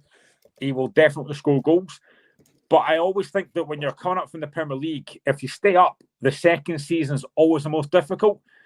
Now, this could be the same for Dundee. I hope they do well, though, because I think they're a good club. I think Tony Dockett is a very, very good coach. He's shown that last season. And I think they've signed very, very well. If they can keep McKeown and Cameron this season, I think there's about 4 weeks left of the window. If they can keep those two, then it would be massive. But I genuinely think for me, we're talking about signs of the season for this season. Obviously, I think Hearts have signed really well. I think a lot of clubs have signed well. But I genuinely think Simon Murray at Dundee is a very good signing. And I think he will do very well. And it wouldn't surprise me if he scores a couple of goals against United on Sunday. Reagan, what's your thoughts on Dundee last season? Highway Graham, thanks for saying that. I thought Dundee were great. I wasn't expecting much because he's Tony Dockett's first season as manager. But yeah, he did very well. I mean, and to get them top 6 was a big overachievement because I listened to Tony Dockett who basically talked about trying to stay in the league and then only be like 2 or 3 weeks left to go. It was kind of like, well, let's try and go for the top 6 or try and go for European football. So I think it's a credit to Dundee where they got to last season because probably nobody expected that. But yeah, I think Dundee have got probably the best squad they've had for many years because, like Graham says, if they can keep a hold of the majority of the squad they had last year, I think there's no reason why Dundee fans will probably not be pretty optimistic for the first time in many years because they'll probably see like people like Simon Murray and people like that and think to themselves, we've got a big opportunity there to really do better and hopefully trying to get into Europe. I don't know how many places to get into Europe next season because of all the playoff rounds, Michael. But I think in terms of that, I think Dundee will just be looking to try and finish as high as possible. Okay, let's move on now. That's Dundee Derby. That'll be finished when we come on air. Yeah, it will be just about finished when we come on air on Sunday. Talking about Sunday, Alaska gave the game away. We'll be on at 3 o'clock till 5 on us every Sunday night.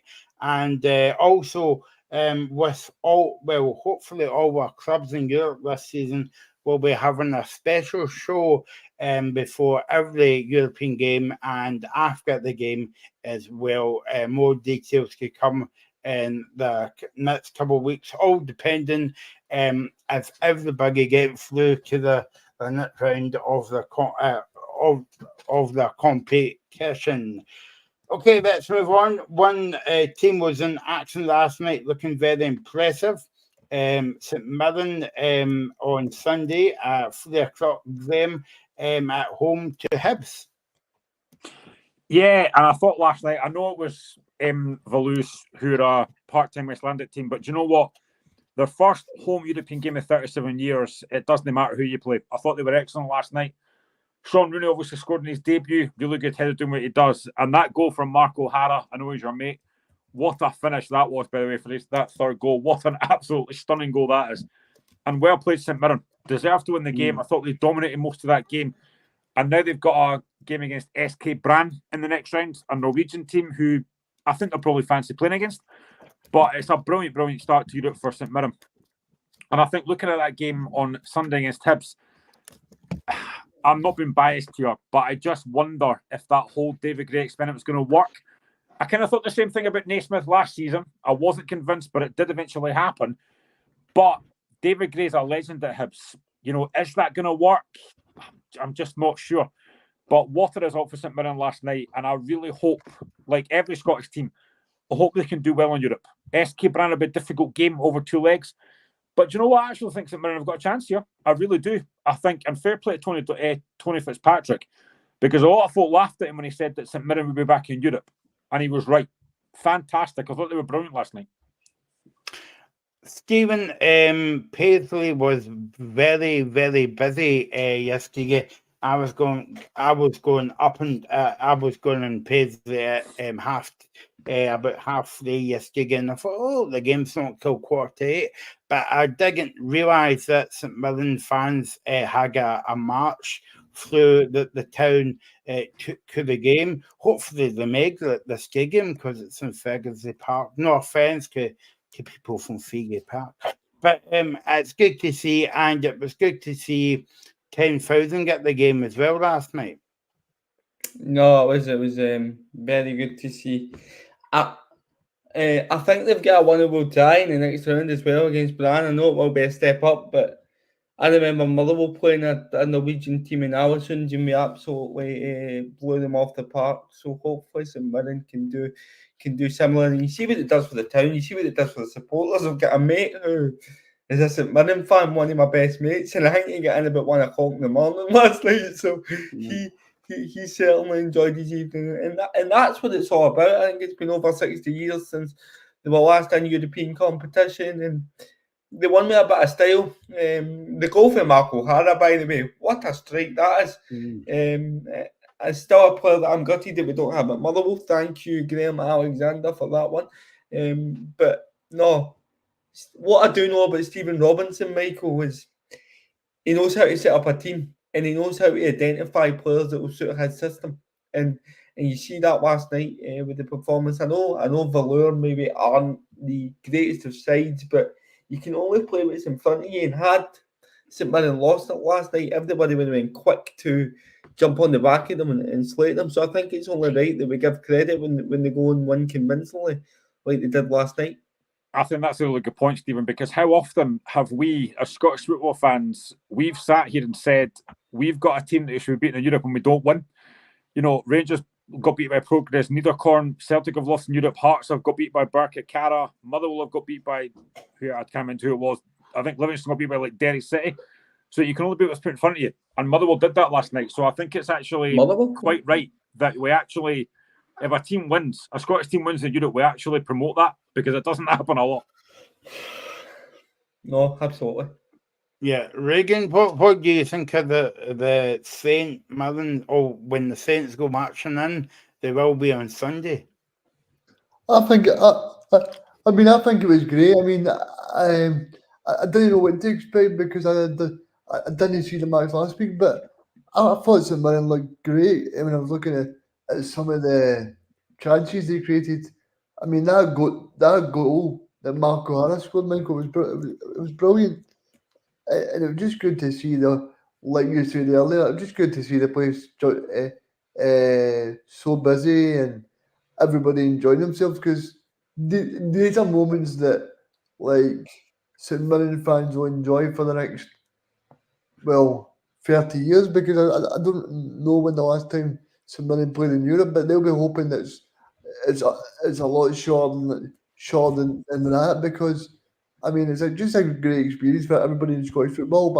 But like you guys have been saying, I'm just glad that we're actually able to celebrate a team winning, because I'm sick of all the Scottish teams going into Europe and they're kind of thinking, well, the coefficients went up, but that's only because Rangers got to the European final. I want to see other Scottish teams do well, and I want to see everybody do well. I want to see people actually talking about Scottish football again and saying Scottish football's a product that you can really buy into. So, no, I was pretty happy with St Mirren last night, Michael. It was St Mirren's first European tie in 37 years. Sick. So yeah, and the second leg is next week actually at home as well. I just wanted to touch upon Hibs very quickly, Graham. David Gray making the step up, and we always talk about the step up between assistant manager and manager, and sometimes that jumps a bit big.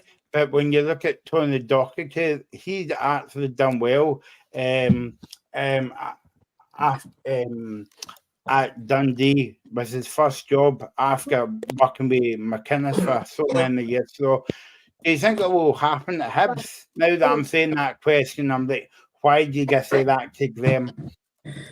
No, I'm not being biased. I just think it's a big risk. When you appoint a club legend as a manager, it does have that big risk to it. I don't know if it'll work. It might do. He might have a really good job. The Premier Sports Cup, they did all right, but they lost to Kelty. And then because of that, they didn't get seeded. And they've ended up now playing Celtic in the League Cup, which are going to get knocked out, let's be honest. I think he's got to get off to a good start. I've heard a lot of folks saying, oh, do you know what? Because he's a club legend, he'll get more time. I don't know if he will. If they have a really poor start to the season, if they've not won in their first 4 or 5 games, he's under pressure straight away. And can Hibs afford to sack another manager after sacking Nick Montgomery and after sacking Leah Johnson and stuff? I don't think they can. So I think he needs to get off to a good start. Now, it's going to be a difficult game on Sunday. St Mirren look pretty decent. They look pretty handy up front as well. So it's a big, big ask. If he does well, fair enough. But I just don't know if it's going to work. And the thing is, I actually heard this a couple of days ago, and I kind of agree with it as well. I would not be surprised if at some point during this season, David Gray gets sacked and then Malky Mackay takes the job. I wouldn't be surprised.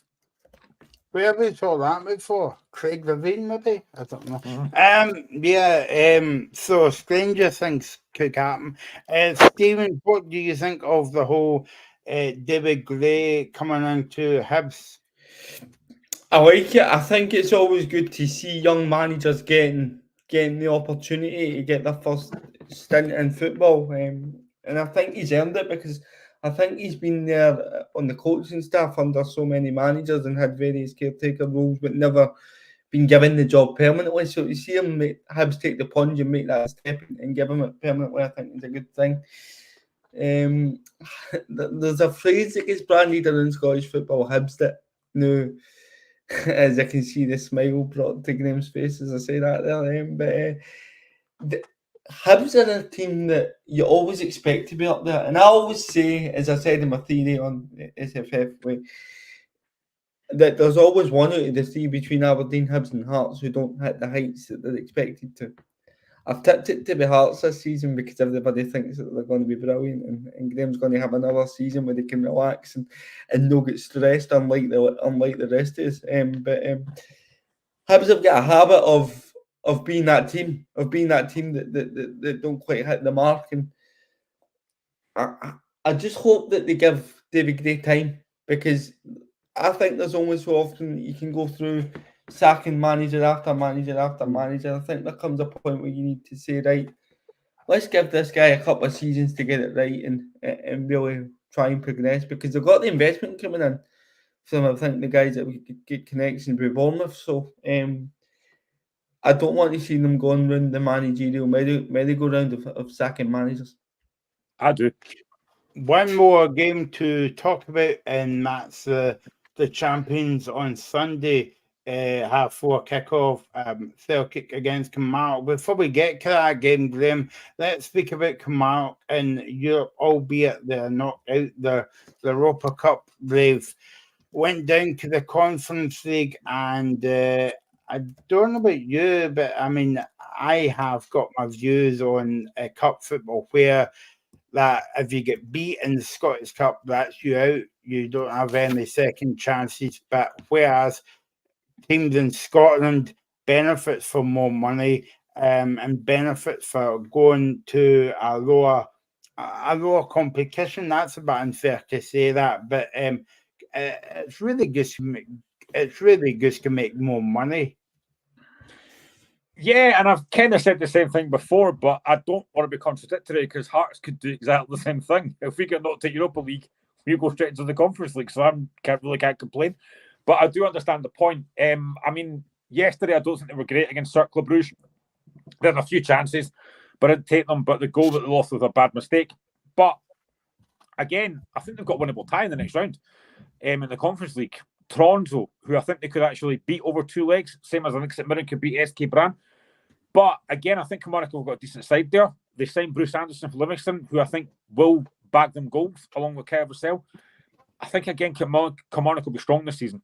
I really think they will be strong. I mean, it'd be great if they could get through that tie. It really would be fantastic. Another Scottish club doing well. But I mean, is this probably a good time to face Celtic, get them out of the way early on? Probably. There's no real pressure on them. Celtic raising the flag at Celtic Park, get Celtic out of the way early. And there's no real pressure on Kilmarnock on Sunday. They can go there, relax, play their own game and see what happens. They might catch Celtic on a bad day. You know, Celtic fans don't seem happy just now, which I find insane. They've won the league last season. They are still the best team in Scotland, unfortunately for me. I think Kasper Schmeichel's a great signing. I genuinely think it's a fantastic signing. He's a brilliant goalkeeper. They've got Bernardo, again, decent signing. Obviously, all the talk's been about Matt O'Reilly, who hasn't left yet. Probably Celtic still need another 3 or 4 signings. They need another striker in. I think Adam Ida probably will sign at some point. But I don't think there's any pressure on Kilmarnock. They can go there on Sunday, just relax. And do you know what? If they can take something off Celtic, it's massive. But I don't think they will. Reagan will be at Celtic Park on Sunday. If you want to go along to eat a pie with Reagan or have a selfie as well. Reagan, Kilmarnock had a decent record against Celtic last season, but do you think it will be all different because of Celtic's at home? The flag is going up. By the way, if you're interested, it's Jim Craig. It's not doing the dentist work on Sunday, but he's raising the flag for the new season on Sunday. If you're interested in that kind of thing. Regan, what are you expecting from Celtic on Sunday? I'm expecting a typical Flag Day match, Michael, where the crowd will be there, and I'm just expecting Celtic to put on a proper, really, really good show for the fans, and I expect Celtic to win pretty well, especially because, like you said, Derek and his side have been in European football, so they're probably a little bit tired from that. Like you said, they've got a big match again next Thursday, so I'm expecting Celtic to win, but like you say, I know that Kilmarnock have been a kind of bogey team for Celtic last season, with Kilmarnock beating Celtic twice last season, once in the cup and once in the league. So yeah, and they've got a really impressive goalkeeper now as well, and Robbie McCrory. I don't know if you agree, Stephen, but I think that's good news for the Scotland national team as well, because I always say that Robbie McCrory, he's got some really good qualities about him, and obviously I think there was a time when Rangers had like 10 COVID tests that popped up, and Robbie McCrory, he played against Celtic, and he was absolutely brilliant that game. And I think now the fact that he's no got Jack Butland or he's no got John McLaughlin in his way, now could be a great time for him to be the Scotland number one for years to come. No, I think so. I think you look at that position well, Regan, and you don't see a plethora of goalkeepers coming through. I think we've been spoiled over the last couple of decades with the likes of Craig Gordon, Alan McGregor, David Marshall. We've always had great goalkeepers, and but for Robbie to be in that conversation, Robbie needs to be playing. So to go to Kilmarnock and get his move and be the first choice goalkeeper there, it's only going to put him in that window for the position in the Scotland squad. And if he does well, he will be right up there, because I have to be honest, guys, I don't think Angus Gunn has been brilliant for he's come in. I really don't. I think that if Robbie can come in and do a job at Kilmarnock, he can really put himself in with the frame of claiming that jersey for me. Oh, I mean, definitely. I mean, I think for me as well that I think if you look at the actual, if you reflect on the European Championships as well, I don't think he actually done too well either. I mean, there was a few times where I thought he could have done a lot better there, and I'm sure that Robbie's been watching his brother. Know that Ross played in the European Championship, but he's probably thinking to himself, that's a opportunity that I could possibly have, because I think if you're looking at it, there's not somebody you can really say he's a standout. So I think if Steve Clark really watches these guys in training and he sees Robbie doing really well, I don't think he'd be afraid to pick him as well. And he's got a real, he knows Derek as well. He's been down to Ayrshire as the manager, so he'll know and he'll speak to people and then they can say, yeah, he's doing really well. And I'm sure he would have no hesitation in putting him in. Regan, I was going to say as well that from a Celtic point of view, have you been a bit disappointed the lack of signing Celtic's made, or are you quite confident that they're going to get Ida and a few other signings in before the window shuts? I'm pretty balanced on it because I do feel that Rangers have got pretty weaker than they were last season as well. But yeah, I do think there's some treatment needed done at Celtic. You look at Greg Taylor needs proper competition. Brendan Rodgers has already said he wants 2 strikers, because O has left the building. So yeah, I think for me, you're looking at two strikers, possibly a centre back, because Laga Bielka, he's not going to fill them with confidence. I know Celtic brought him in, but I think he'll be let go. But I think you're looking at a centre back, a left back, 2 strikers, and maybe a wide player. Regan, do you think there's been a bit of a over-exaggeration from Celtic fans, mate? Because I've heard a lot of Celtic fans not happy. Do you think it's just a case of, do you know what? There's still 4 weeks left of the window. Work will get done. It's just a case of being patient. Do you think there's been a bit of an over-exaggeration from Celtic fans? I think it's. I don't really play the game, but I think it's because it's social media. I mean, I'm not a big person for doing a lot of things on social media, but yeah, I think because social media is that big now that people are voicing their opinions quicker. They're reading articles and they're thinking that the board is not doing much. But I heard Brendan Rodgers saying today that he wants more quality, and so I'm sure that Brendan Rodgers wants more quality, and he's already stated that to the board. So I'm sure if they don't get the quality in, he'll be very disappointed, because I'm sure that's why he was back at Celtic. And from Kamal's point of view, Stephen, disappointed about last night's Skilling European football, but is there a lot to build on the back of last season? I think it's always hard to kind of replicate what you've done the season before, it's particularly when your budget may not be the best. I mean, they've lost Greg Stewart.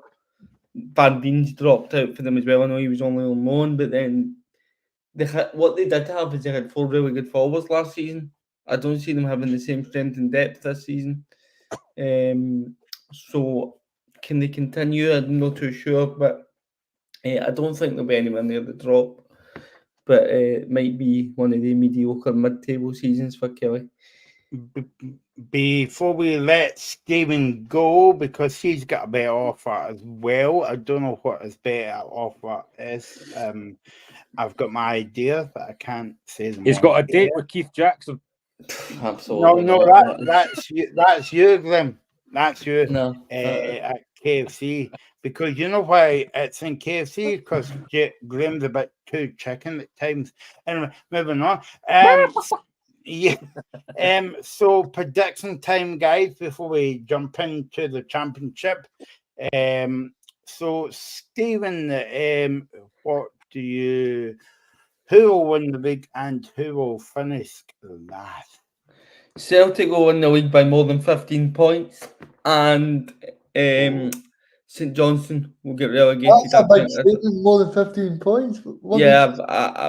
Rangers will be nowhere near it this season. Watch that get clipped everywhere if they win the league. But that's a big statement. St Johnstone will get relegated, I think. And before they go, guys, just what I say, all the best for the new season and enjoy it.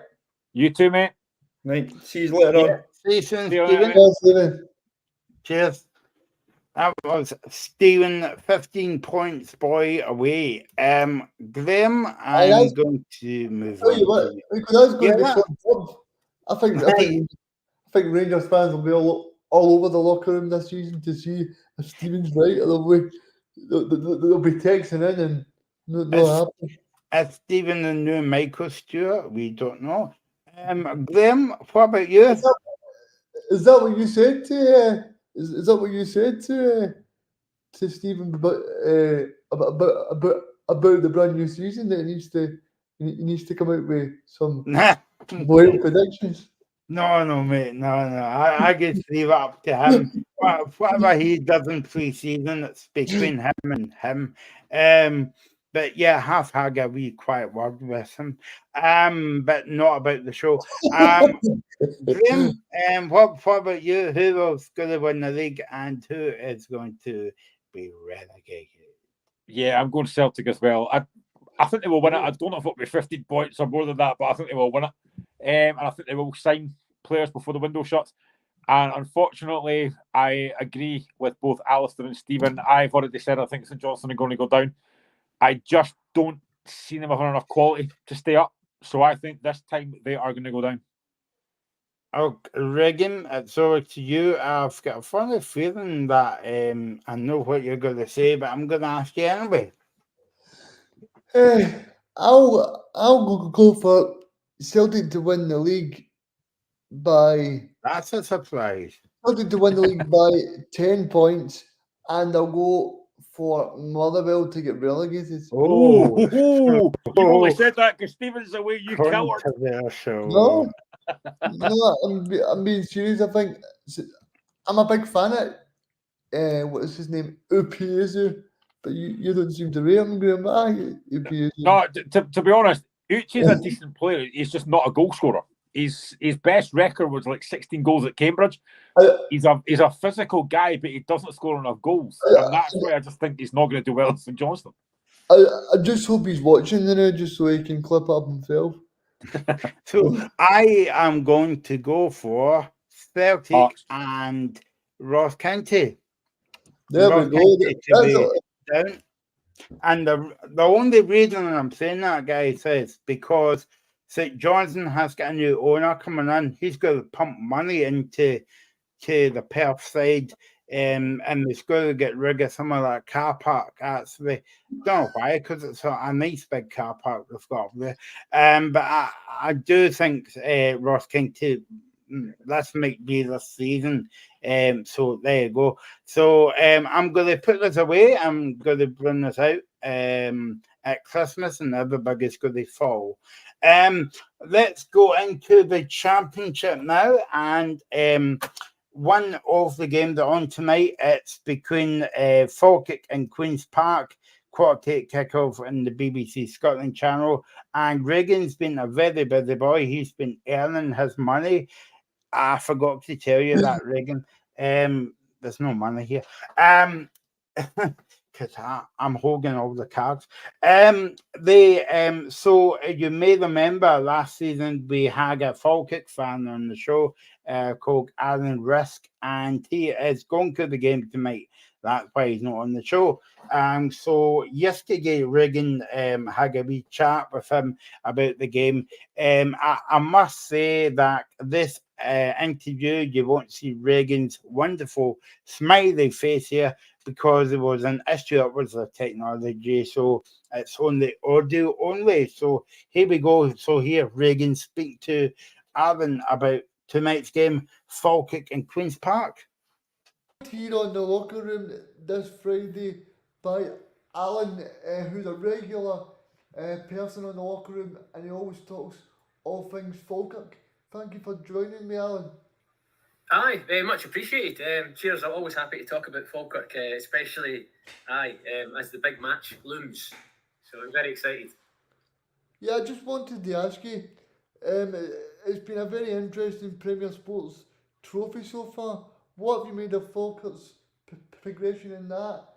I think it's what we kind of wanted out of the group stage. So the first thing any club our size wants is to get out of the group. I think that's the primary thing. And we did it.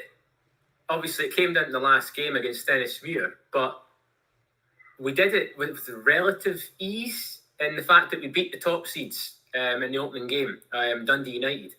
So that was a big game for us because over the course of the group stage, our back four was sort of disjointed a bit in that we had players out injured, namely Lang and Donaldson, and McCann as well. So we've had to sort of rejig the back line a bit. But despite that, got a really good win against Dundee United. We're really unlucky away to Ayr, who are going to be a contender, and obviously we all know Ayr has chucked money at this. They've obviously recruited well under Brown, and we hit the bar 3 times. So they could have scored more, we could have scored. So it was a very good loss, if there ever is one, against Ayr. And then we scored goals where we needed to against Bucky and Stenny. So I think the people who needed goals early in the season have got them. So the strikers and stuff should be confident. The guys who've come into the side should be feeling good. It was a really, really good cup group stage for us.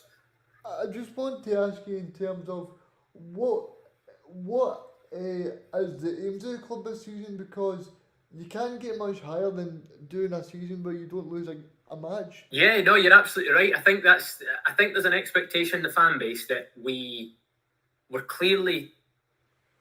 I hate saying too good for the league, but we clearly showed that we were above League One by winning by going undefeated for the whole season there. So that's going to obviously add expectation, and I think what we as a fan base want is to challenge the playoff spots at the minimum. Now the club have came out in the sort of Falkirk podcast and said that they've budgeted for 5th.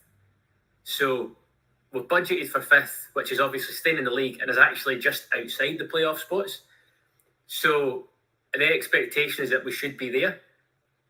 Then that's more money for the club and whatnot, obviously more games, a potential going to the Premier League. So I think as a fan base, based on the last season, how good it went, and the cup group stages, how well we've started this year, we want to be challenging for the playoff spots.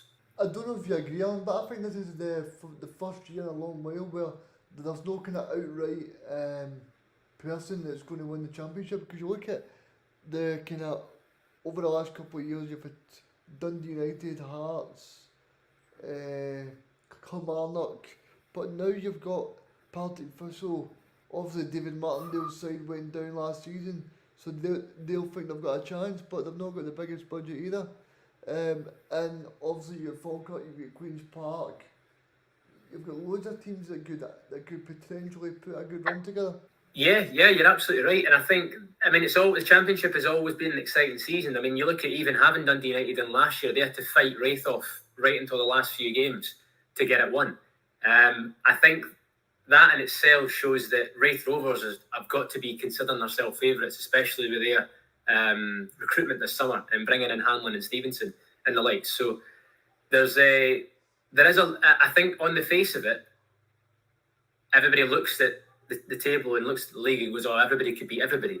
But when you dig a bit deeper, there's a couple of clubs there who are going to struggle, and teams who are going to have to surprise us a bit in order to put together a run that will get them into contention for playoff spots and stuff. I think you've probably seen the news come out about Hamilton, unpaid wages. So they're saying it's a banking issue, but they have had history in the past. But there's a few clubs there who see themselves big fish. I mean, you've got Ayr. I mean, look at the money that Ayr are spending, bringing in players. I mean, we played them, obviously, and they had Oakley and Anton Dowds, who was at Falkirk a few years ago. Really good striker. Not the most technically gifted, but he'll get you goals, and that's what you got to knock on and put a goal past us. Sorry, Mike, I just wanted to finish that there because I know that we're finishing up soon, but yeah, I mean, Alan predicts 3-1 tonight for Falkirk to win. What you guys thinking ahead of that game? I kind of think Falkirk will win, but I think the point you raised there, actually, Reagan, is a really good point. I don't think you could look at the championship and say there's an outright winner of it. I think any team could win this league. I think this is the most, and we say all the time, the championship's most competitive league. But I think this season it's even tighter to predict. You know, you've got Falkirk, Queen's Park, Airdrie, Raith, Hamilton, Ayr, Livingston, Dunfermline, Partick, Morton. I think it's very difficult to predict. I've gone for Partick to win it just because I think it's time they did. But generally, you can look at that and go, I generally couldn't pick a favourite because it's such a difficult league. Yeah, I think I'll go for Partick Thistle too, actually, because I think they just look as if they've got a bit between their teeth and they've been so close over previous years. Yeah, no. I mean, if you look at that league, you'll swear it's the second Premiership because all the teams in the Championship are kind of Premiership teams. You would say, bar kind of Scott Brown and Queen's Park, but bar these two teams, but everybody else is a Premiership team. So it's going to be a difficult league. I say maybe 2-1 to Falkirk tonight. Yeah, you look at it and think, Livy, you know, are they favourites to come straight back up? I don't think they are. No. I don't think. And I think David Martin struggle. would even admit that himself, Graham, that his budget's even smaller for the championship as well. Michael, there's 2 minutes to go. Do you want him to talk about the Paris Olympics or? Yeah, just to run through all the other games. Hamilton, Ayr United, Livingston, Dunfermline, Packet, Thistle, Morton. That's a brilliant game in Airdrie against Raith Rovers. Yeah, just a quick bug on the Olympics, in Paris. That's a bit of a mouthful.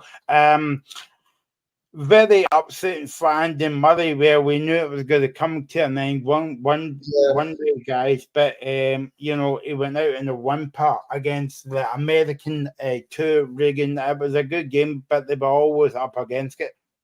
Yeah, they definitely were. It was a shame because Andy Murray's he's got 2 Olympic golds, Michael. He's got a silver at the Olympics as well. He's got 3 Grand Slams, so he's done really well, and he's been a great ambassador for Scotland as well. Yep, and there's more to come actually, and it's on for a few weeks as well. And one of our producer, Nigel, he is going out to the Paralympics in a few weeks' time. So good luck to Nigel, and bring us a sticker rock back or whatever you get out in France as well. Graham, you've been watching any of the Olympics? I haven't seen a single minute of it. I've been working, I've been on holidays and stuff, so I've not seen a single minute of it. Reagan, we gave them all that big build up and they let us down again. The one thing I would say though is it is a shame for Murray that he's obviously had to retire now, because I think a lot of folk have said he's the best Scottish sportsman there is. Is that right? Is he the best? I think he is. Obviously, Glenn's been looking at my social media because somebody put on my social media, what about Chris Hoy? And I was, well, you know, yeah, I would love to debate that argument, but yeah, sadly, we're out of time. We'll be back on Sunday between 3 and 5. Thanks to Regan, Graham, Alistair, and Stephen, and the man behind the camera. It is Mr. Nigel himself, and we'll see you soon.